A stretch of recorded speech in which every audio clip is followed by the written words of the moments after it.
नमस्कार, मैं राहुल गौड़। मेरे पॉडकास्ट मजेदार पर आपका स्वागत है। यहाँ मैं आपको साहित्य की विभिन्न विधाओं जैसे कहानियाँ, कविताएं, व्यंग, संस्मरण, निबंध आदि के रोचक, अर्थपूर्ण, मजेदार और हृदय स्पर्शी अंश पढ़कर सुनाता हूँ। आज के इस विशेष एपिसोड में मैं आपको कुछ ऐसे कवियों से मिलवाना चाहता हूँ जो सभी एस्थीट्स एंड सवांस नाम के एक साहित्य और कला प्रेमियों के समूह से जुड़े हुए हैं और साथ में खुशकिस्मती से मेरे मित्र भी हैं। एस्थीट्स एंड सावांस, जैसा मैंने कहा, साहित्य और कला में रुचि रखने वाले विविध लोगों का समूह है। इसे पौलोमी बसु और तेजीश सिंह संचालित करते हैं। तेजीश एक पत्रकार भी रह चुके हैं और फिलहाल स्वतंत्र लेखन और यूट्यूब पर इंटरव्यू सीरीज के अलावा सुल्तानपुर दिल्ली में एक खूबसूरत आर्ट गैलरी 1000words.in भी संचालित करते हैं। पौलोमी एक कॉरपोरेट में वरिष्ठ पद पर कार्यरत हैं, स्वयं एक अच्छी गायिका हैं और अपनी ऊर्जा से इस ग्रुप को चलायमान रखती हैं। आज के एपिसोड की पहली कवयित्री हैं संचिता बजाज। संचिता पेशे से एक एंटरप्रेन्योर हैं। इनका गूरमे मेडले के नाम से अपना सफल व्यवसाय है।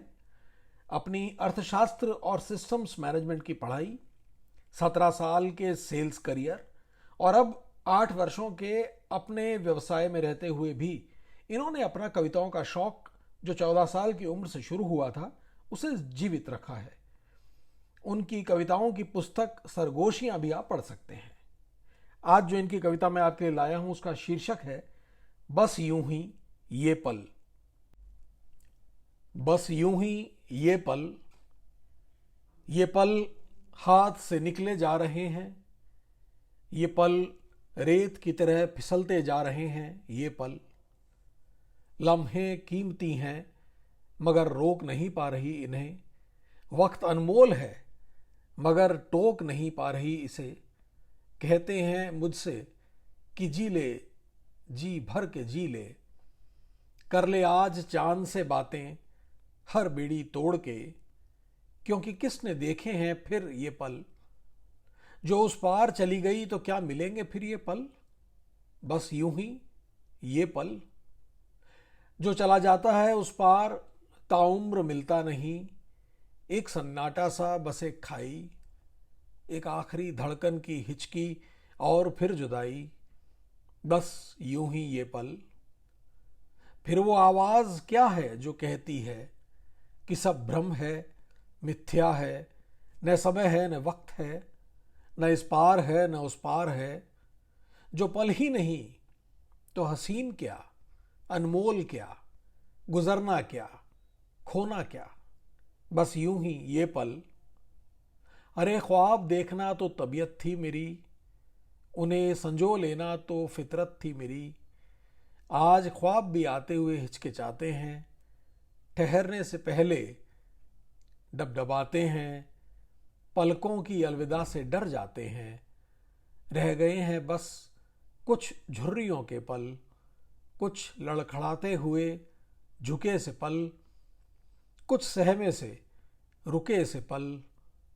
डरता है दिल कि अमूमन न गुजर जाएं ये भी, ज्यों बीत गए अनमोल बकाया पल। बस यूं ही ये पल, बस यूं ही ये पल। फौज और कलम का कोई सीधा रिश्ता नहीं है, पर हमारे अगले कवि ने ऐसे ही एक रिश्ते की मिसाल कायम की है। कृष्णचंद्र तीरवाल उत्तर भारत के पहाड़ों के रहने वाले हैं। वायुसेना में काम कर चुके हैं और अब अन्य बहुत सारे काम करते हुए हिंदी और उर्दू की कविताएं रचते हैं। आइए सुनते हैं इनकी ये गजल। जिंदगी जा रही है ज्यों समते इंतकाल धीरे धीरे। समझ आ रही है वक्त की हर एक चाल धीरे धीरे। जलजले तक झेल गई पर आबाद रही वो बस्ती। बता रही है मजहब कर रहे हैं पामाल धीरे धीरे। उसे साथ चाहिए है मेरा, शायद अपने जवाब नहीं, तभी सुना रही है अपने सवाल धीरे धीरे। बदनसीबी में हमारी मिसाल होगी हमारे बाद शायद, जिंदगी बना रही है हमें बेमिसाल धीरे धीरे। उसके दुख ही उससे मोहब्बत की वजह थे, पर अब ये उसकी खुशी मिटा रही है ये ख्याल धीरे धीरे।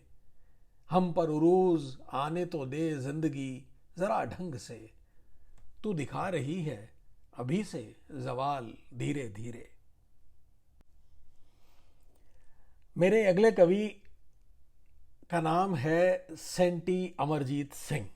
जी हाँ, सेंटी अमरजीत सिंह एक इंजीनियर, एक एंटरप्रेन्योर होने के साथ साथ एक लेखक भी हैं। जिंदगी के कई लम्हों और पहलुओं को अपनी कलम से इन्होंने संवारा है। दर्शन शास्त्र से प्रेरणा लेकर अपनी कविताओं और रचनाओं को हिंदी, अंग्रेजी और पंजाबी भाषाओं में एक नया रूप देकर उन्होंने लिखने का प्रयास किया है। कई किताबों में उन्होंने अपनी लेखनी का योगदान दिया है। आइए उनकी रचना सुनते हैं। जिंदगी के सफर में कई अजनबी मिलते हैं, वादे बहुत हैं मगर निभाता कोई कोई है। साथ चलना होता है दोनों का एक साथ, मगर दूर तलक जाता कोई कोई है। एक दूसरे के दर्द को बांट लेते हैं समझकर, मगर अश्कों का समंदर बहाता कोई कोई है। अगर हंसना ना होता तो मैं रो ही लेता यारों, क्योंकि रुलाकर हंसाता यहां कोई कोई है। तू क्यों उदास मन से सेंटी हुआ जाता है, इस नाम से तुझको बुलाता कोई कोई है। आदत तो मिलने की सभी डाल लेते हैं यारों, पर दिल से प्यार को जताता कोई कोई है। इकरार इश्क बड़ा मुश्किल हो गया आजकल, दिल से दिलों को मिलाता कोई कोई है। बिना जुर्म सजा काटना आम हो गया है, रिश्तों को दिल से सजाता कोई कोई है। जमाने भर की दौलत जमा कर लो बेशक, समय आने पर लुटाता कोई कोई है। माँ बाप की दुआएं सभी साथ लेकर चलते हैं, पर दूध का कर्ज चुकाता कोई कोई है। पर दूध का कर्ज चुकाता कोई कोई है। अगली रचनाकार हैं प्रतिभा, जो संप्रति रेवाड़ी हरियाणा के किशनलाल पब्लिक कॉलेज में अंग्रेजी भाषा की एसोसिएट प्रोफेसर हैं और हिंदी अंग्रेजी दोनों भाषाओं में लिखती हैं। प्रतिभा की फेमिनिस्ट क्रिटिसिज्म, जेंडर स्टडीज और कल्चरल स्टडीज जैसे विषयों में गहन रुचि है। इनके कई पेपर्स पब्लिश हो चुके हैं और साथ ही इनकी पुस्तक शेड्स ऑफ फेमिनिज्म भी काफ़ी सराही गई है। आज की इनकी कविता का शीर्षक है मेघ। सुनिए। भिन्न भिन्न रूप रंग, बदल बदल भेस, किस यक्ष का ले चले हो आज तुम प्रेम संदेश। स्वर्ण धवल श्याम आभा माणिक, भर कर किरणों की गगरी, कौन विरह गान गाने को आज चले हो अलका नगरी। वर्षा ऋतु का प्रथम दिवस और तुम, गगन में घन घटा सुभग सुखी समृद्ध।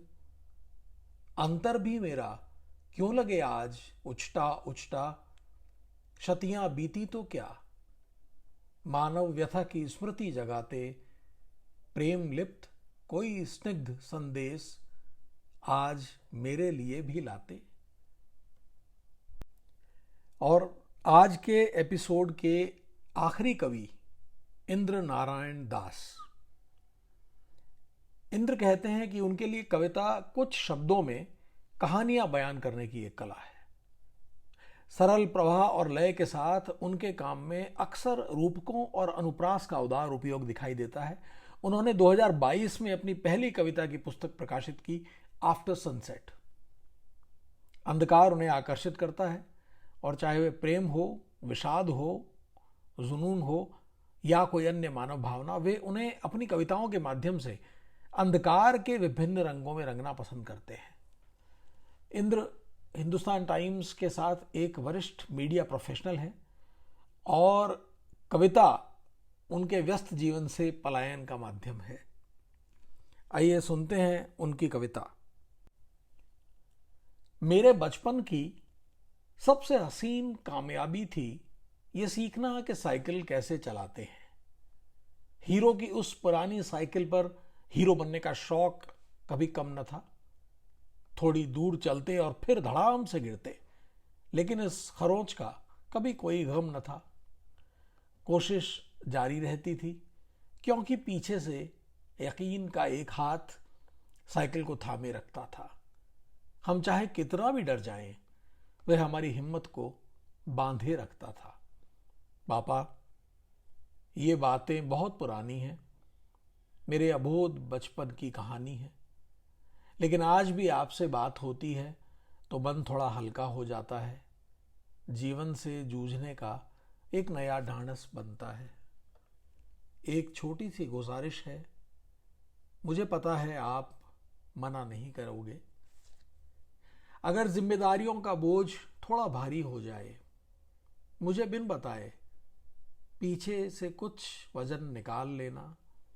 मेरी साइकिल अगर गिरने लगे तो आप फिर से संभाल लेना। कुछ बात है आपकी शख्सियत में, सही को सही और गलत को गलत कहना आपसे ही सीखा। दूसरों के लिए जीना आपने बनाया जीने का नया सलीका। डर के आगे जीत कैसे मिलती है खुद करके दिखाया। मेहनत की आग में पिघला कर हमारे लोहे को फौलाद बनाया। आज भी कभी कभी ये कोशिश रहती है कि आप जैसा बन जाए। पूरी कायनात की जिम्मेदारी उठा लें फिर भी मुस्कुराएं। अगर कामयाब हो गए तो एक बार प्यार से निहार लेना, लेकिन अगर ज़रा भी फिसल जाएं तो मेरी साइकिल को फिर से संभाल लेना, तो मेरी साइकिल को फिर से संभाल लेना। तो दोस्तों, ये थी मेरे 5 मित्रों की कविताएं। मैं आशा करता हूं कि ये कविताएं आपको पसंद आई होंगी। आप इंस्टाग्राम पर, सोशल मीडिया पर इन लोगों को ढूंढकर इनकी और रचनाएं पढ़ सकते हैं, इनकी हौसला अफजाई कर सकते हैं, इनकी प्रतिभा की दाद दे सकते हैं। आज का एपिसोड मैं यहीं ख़त्म करने की इजाज़त चाहता हूं। अगले फिर किसी एपिसोड में जल्द ही मुलाकात होगी। तब तक के लिए आज्ञा दीजिए। नमस्कार।